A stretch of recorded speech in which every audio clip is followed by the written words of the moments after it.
We have very professional people involved in this excavation procedure.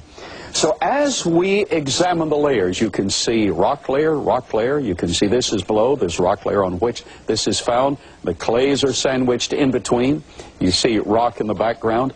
Here, photograph, Burton Stokes, our professional photographer and documentarian, photographed this from the top. You can see this very hard material. Joe Taylor is excavating there. What do these rocks say to us? Okay, to answer that, we need to see that the creation model demonstrates all of the living systems having existed simultaneously. And when we examine the rocks, we wonder, are these rock systems laid down according to an evolutionary paradigm, an evolutionary mindset, an evolutionary standard? And this is the best expression of evolutionary development that has been devised to this point, and it demonstrates early bacteria having evolved according to that theory, jellyfish in the Cambrian explosion, a vast array, tremendous array of living systems, and many of those disappeared and the other organisms are found in the rocks.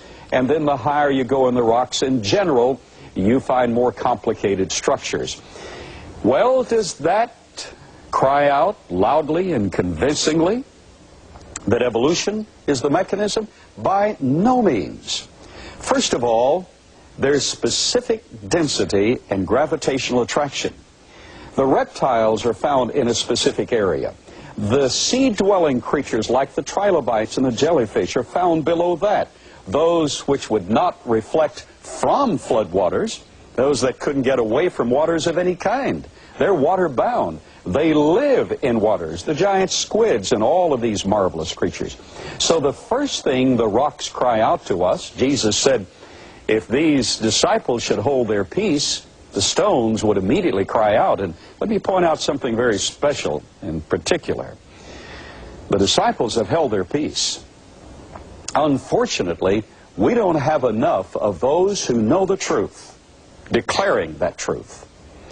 We don't have enough people standing up with backbone and saying, well, now the evidence points in this direction. Let's consider that evidence. The disciples, too long, have held their peace. So now, let's let the rocks cry out, and they have a message for us. So the first message is that we have specific gravity and density along with ecological zonation. Now, what on earth does that mean? And I'm trying to stay away from the 60-cent words. Some of you stop me on the street, and they say, the program's great. You give us incredible information. We just don't always understand all those 60-cent words that you give us. Well, I'll try to do better. In fact, my wife is my most constructive critic. And she says to me after some of the programs, she'll say, if you were sitting in the audience, would you understand what you just said? And I say to her, yeah, I would. She said, yeah, but you're the speaker. You're supposed to understand it. Well, I'll try to do better. Ecological zonation means there's a certain ecology in which organisms live and thrive and were designed to live. So the ecological zonation of jellyfish is in the water. The ecological zonation of these sea bugs called trilobites would be in the water. The ecological zonation of these squids, some of them giant squids, other beautiful creatures would be found in the water. So we find them at the bottom. And rather than being a Cambrian explosion of evolutionary development, it's simply the entombment of billions upon billions of creatures that lived in the water. And then, of course, we have the marine creatures that could reflect from the water somewhat, the great sharks and so forth, and they're found next. And then we have some extinct creatures found next. And then we find land creatures such as reptiles, and we find amphibians that can live in the water and so forth on both sides, and the land creatures. And because of the specific density of the bones of great dinosaur-like creatures, marine creatures, because of that, then they would be found next. So what we really find as we examine these rocks is ecological zonation and preference combined with specific density and gravitational attraction. So it's very consistent. But there's something else involved that examination of these rocks demonstrates. At the very bottom of the geologic column, supposedly an early Koran, now that's a 60 or 75-cent word, supposedly in the rocks there are supposed to be extremely old, some of them up to 3.5 billion years in age by evolutionary assignment. And I want you to know I do not agree with those ages. That's simply the evolutionary assignment of age. But in the earliest fossil-bearing rocks, we find bacteria and other forms that are absolutely incredible. If these rocks could cry out and speak to us, and they do symbolically and statistically and academically, these rocks would say to us, and do proclaim to us in that academic sense, that at the very bottom of the rock strata, you find complicated creatures that have no potential of having evolved by naturalistic means. A bacterium is an extremely complicated organism. A bacterium has a little flagellum.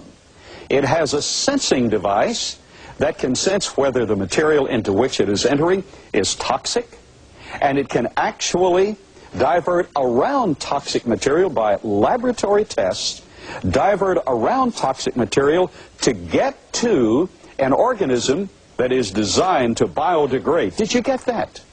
Tests have been run in the laboratory where they had water. They had the object of a bacterium. They had some decaying meat that the bacterium is designed to biodegrade. And they put a toxic substance in a wall between the bacterium and the meat that it was to biodegrade.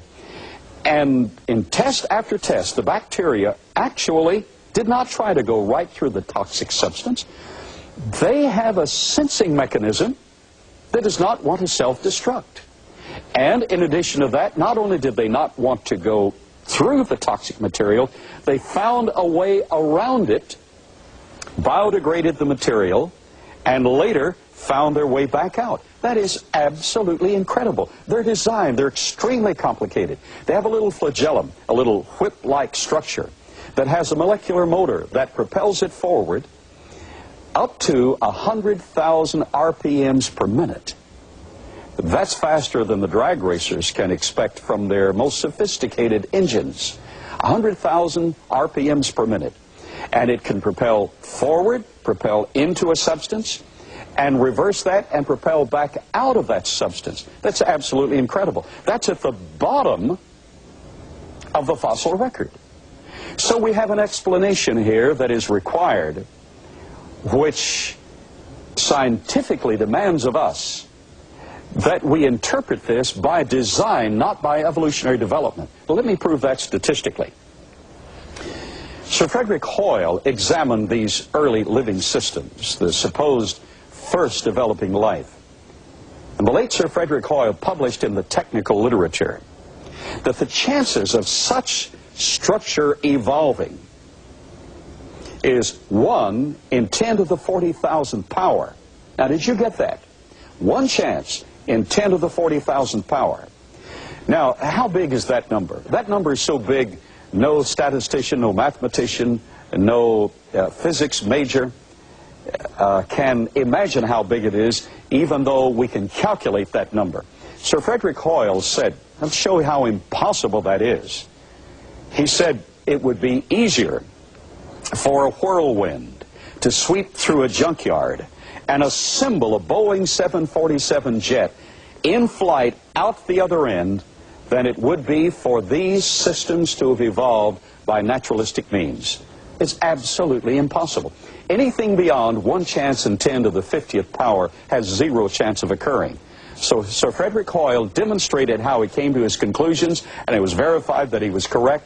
This would have 1 chance in 10 to the 40,000 power of occurring. So what I'm saying is, at the bottom of the geologic column, we have a demonstration that life at the beginning was designed. And of course, life at the beginning was not in those long, long ages postulated by evolutionary theory.